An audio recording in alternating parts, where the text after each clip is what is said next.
అండి. ఈరోజు నేను మా ఇంట్లో నుంచి అలా ప్రకృతిలోకి వచ్చాను.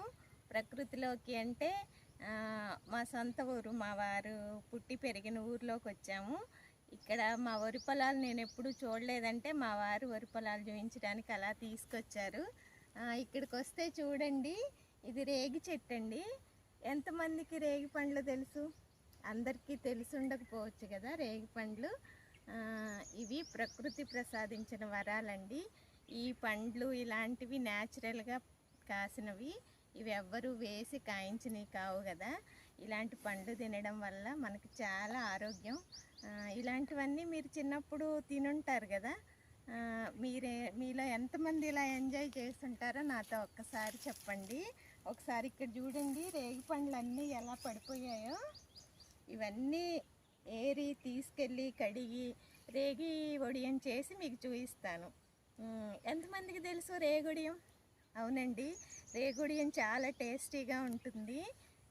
చూద్దాం, రేగుడియం చేసి అది ఎలా ఉంది ఏంటి మీకు కూడా ఊరిస్తూ చెప్దాం అనుకుంటున్నాను. ఫస్ట్ ఈ రేగి పండ్లు ఏరుకుందాం, సరేనా?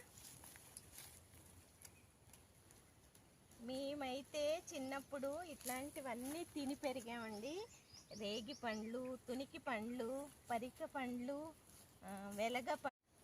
మీలో ఎంతమంది ఇలాంటి పండ్లు తినుంటారు? న్యాచురల్ పండ్లు, వేలకు వేలు, వందలకు వందలు పోసి మందులు వేసిన పండ్లు అయితే కొనుక్కొని తింటాం, కానీ ఇలాంటివంటే ఎవరం పట్టించుకోం కదా. ఇవి ప్రకృతిలో కాసినవండి. చూడండి, ఎటువంటి మందులు ఉండవు. దీంట్లో కూడా సి విటమిన్ ఉంటుంది. మీలో ఎంతమందికి తెలుసు?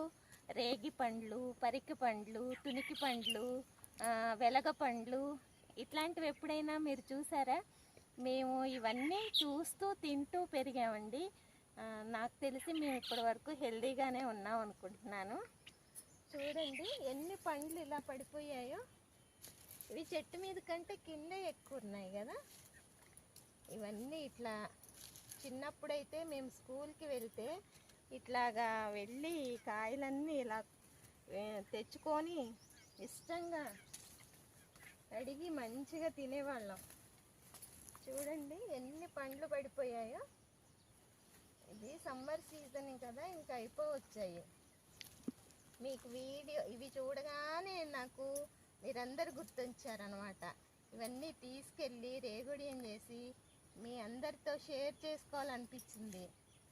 అందుకే ఇవన్నీ ముళ్ళున్నాయి అయినా కూడా ఇక్కడికి వచ్చి మేము ఈ కాయలు కోసుకొని వెళ్తున్నాం. చూడండి ఎన్ని వచ్చాయో పండ్లు. ఇప్పుడు పిల్లలకి ఇవేమీ తెలియదండి. ఏసీ గదిలో ఉండి మనం ఒక 100 రూపాయలు పెట్టి పండ్లు కొనుక్కొచ్చి పెడితే అవి తినడమే తెలుసు. ఇవి ప్రకృతిలో ఇలా కాస్తాయని కానీ, ఇవి తింటే ఆరోగ్యం అని కానీ, ఇలా సరదాగా వచ్చి ఇట్లాగా కోసుకొని చెట్టు మీద నుండి ఇట్లాంటివన్నీ ఇప్పుడు పిల్లలకి సంతోషాలు ఆనందాలు తెలీదు. వాళ్ళు పాపం ఎంతో మిస్ అవుతున్నారు కదా. అందుకే సిటీలో ఉండే ప్రతి ఒక్కళ్ళు మీ పిల్లల్ని తీసుకొని హాలిడేస్లో తప్పకుండా వాళ్ళ అమ్మమ్మలు నానమ్మల ఇంటికి తీసుకురండి. పిల్లలకి ఇలాంటివన్నీ చూపిస్తూ పెంచండి. నేటి తరంలో కూడా పిల్లలకి వీటి విలువలు అన్నీ తెలియాలి. పల్లెలు ఎలా ఉంటాయి, ప్రకృతి ఎలా ఉంటుంది, ఇవన్నీ చూస్తూ పెంచాలని కోరుకుంటున్నాను. ఇదిగోండి, ఇవన్నీ ఇంకా సరిపోతాయి. నాకు చాలా ఉన్నాయి కానీ చీకటి పడిపోతుంది, అందుకని. చూసారా ఎన్ని పండ్లు వచ్చాయో. ఇవన్నీ ఇంటికి తీసుకెళ్ళి ఎంచక్కా రేగుడియం చేసుకుందామండి. ఈ రేగుడియం చాలా టేస్టీగా ఉంటుంది. ఇట్లాంటివన్నీ మనం ప్రకృతిలో ప్రసాదించిన ప్రతిదీ ఎంజాయ్ చేద్దాం, సరేనా? చీకటి పడిపోతుంది, ఇంక ఇంటికి వెళ్దామా? పదండి, ఇంటి దగ్గర ఒడియం తీసుకుందాం, రేగుడియం. ఇంటికి వచ్చేసానండి రేగికాయలు పట్టుకొని. మీకోసం, నిజంగా మీకోసమే అని చెప్పాలి, వీడియో తీయడం కోసం నేను ఈ రేగికాయలు తీసుకొచ్చి వీటిని ఎలా రేగుడియం చేయాలి అని మీకు చూపించాలనే ఆతృతతోటి వెళ్ళి ఇప్పుడే పొలం దగ్గర నుండి వచ్చాము. వెంటనే ఫ్రెష్ అయిపోయి మీకోసం వీడియో తీస్తున్నాను మళ్ళీ వెంటనే. ఇవి రేగికాయలు మనం ప్రకృతి సిద్ధంగా కాసినవి అంటే మందులు ఏమీ లేకుండా కాసాయి కదండి. అందుకని ఈ రేగి పండ్లలో అక్కడక్కడ పుచ్చులు ఉండే అవకాశం ఉంటుంది, పురుగులు అవి చూసుకోవాలి. మనం మందులు అవి లేవు కదా, ప్రకృతిలో పొలాల మధ్యలో కాసాయి కదా, అందుకని ఫస్ట్ వీటిని శుభ్రంగా కడిగేసుకున్నామండి. చూసారా, ఆహా ఎంత బాగున్నాయో. ఇవి పల్లెటూరులో ఉండేవాళ్ళు రేక్కాయలే కదా అనుకుంటారు, కానీ దొరకని వాళ్ళకి ప్రతిదీ అమృతమేనండి. మీకో విషయం తెలుసా, ఈ రేగి పండేనంట శబరి రామయ్య తండ్రికి ప్రేమతో ఇలా కొరికి ఎంగిల్ చేసి ఇచ్చిన పండు ఈ రేగి పండేనంట. నాకు తెలిసింది చెప్తున్నాను అంతే. కాబట్టి మేము ఇక్కడ ఉంటున్నాం కదా భద్రాచలంలో, అందుకే మాకు కూడా ఎంత ఇష్టమేమో రేగి పండ్లు అంటే. చూడండి, వీటిని ఇలా శుభ్రంగా కడిగేసుకోవాలి. కడిగేసుకొని వీటిల్లో ఏమైనా పుచ్చులు ఉంటాయేమో చూసుకోవాలి. పైనుండి ఇది కింద పడితే మొక్కల్లోంచి ఏరాం కదండి, అందుకని 2-3 సార్లు శుభ్రంగా కడిగేసుకోవాలి.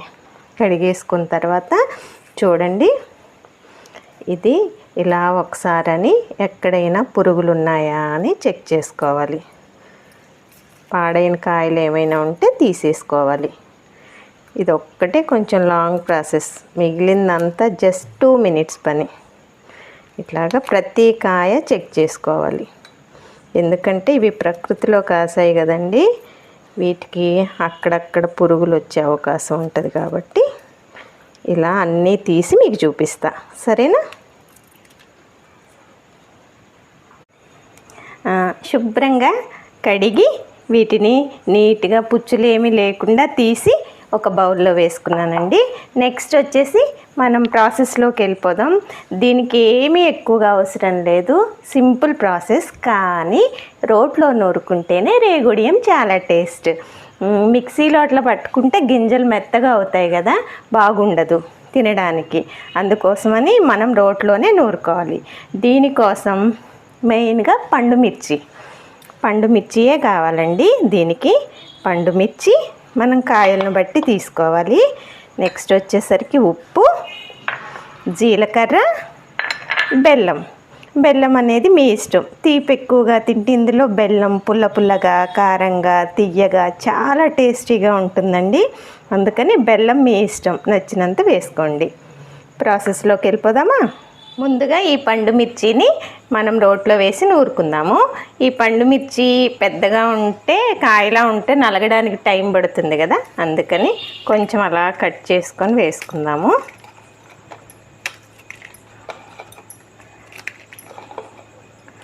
మనం చూసి వేసుకోవాలి. కారం మరీ ఎక్కువగా ఉండకూడదు, అలా అని తక్కువగా ఉండకూడదు. కారం తీపి అంతా బ్యాలెన్స్ చేస్తూ ఉండాలి. ఇప్పుడు వీటిని ఇలా నూరేసుకుందాం. ఇలా రోట్లో నూరుకుంటే ఆ ఆనందమే వేరండి.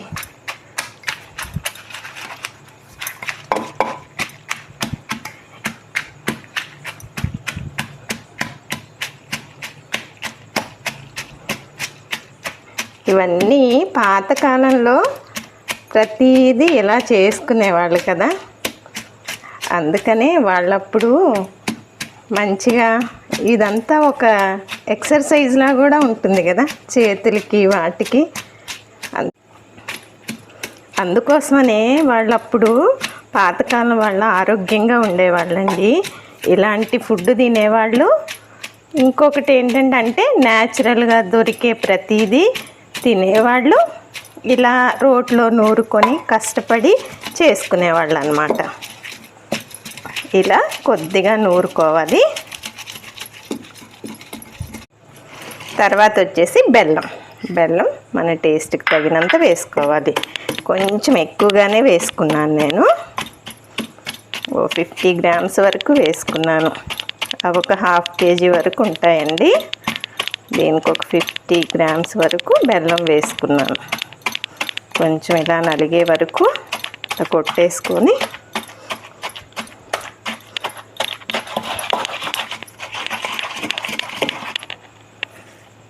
బెల్లం వేయగానే చూడండి నీళ్ళు ఎలా ఊరాయో.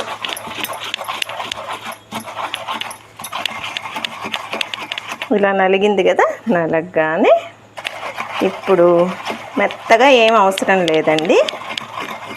మిర్చి, జీలకర్ర, ఉప్పు, బెల్లం ఇలా నూరుకొని ఇందులో మనం క్లీన్ చేసి పెట్టుకున్న రేగికాయలు వేసేసుకోవాలి.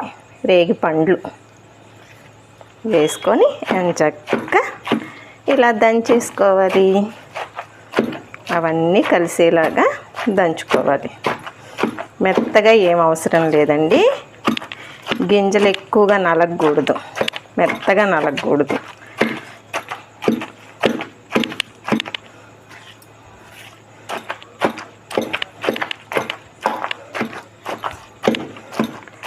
మాకు ఇట్లా నూరుతుంటే నోట్లో నీళ్ళు ఊరిపోతున్నాయండి. ఇక్కడ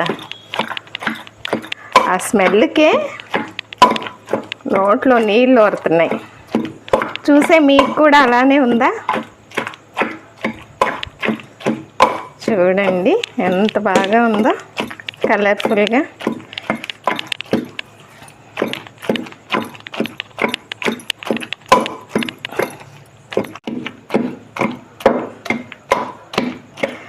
చూసారా? ఇంతేనండి. ఇంకా ఇలా జ్యూసీగా ఇలా అవ్వగానే అయిపోయింది రేగి వడియం.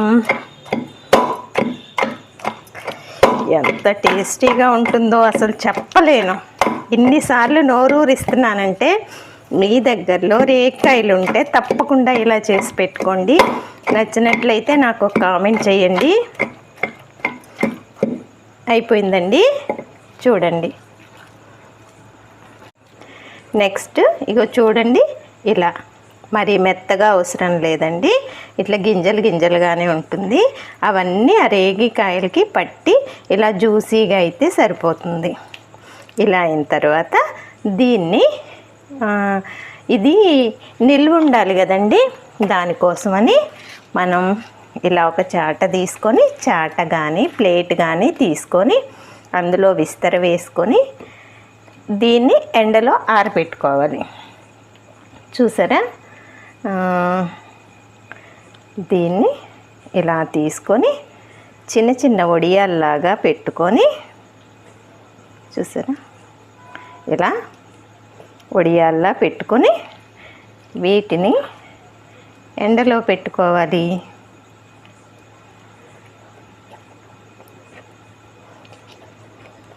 అందుకే దీన్ని రేగి వడియం అంటారండి. చూడండి, ఇలా మీకు కావలసిన సైజులో తీసుకొని వడియాల్లా పెట్టుకోవడమే.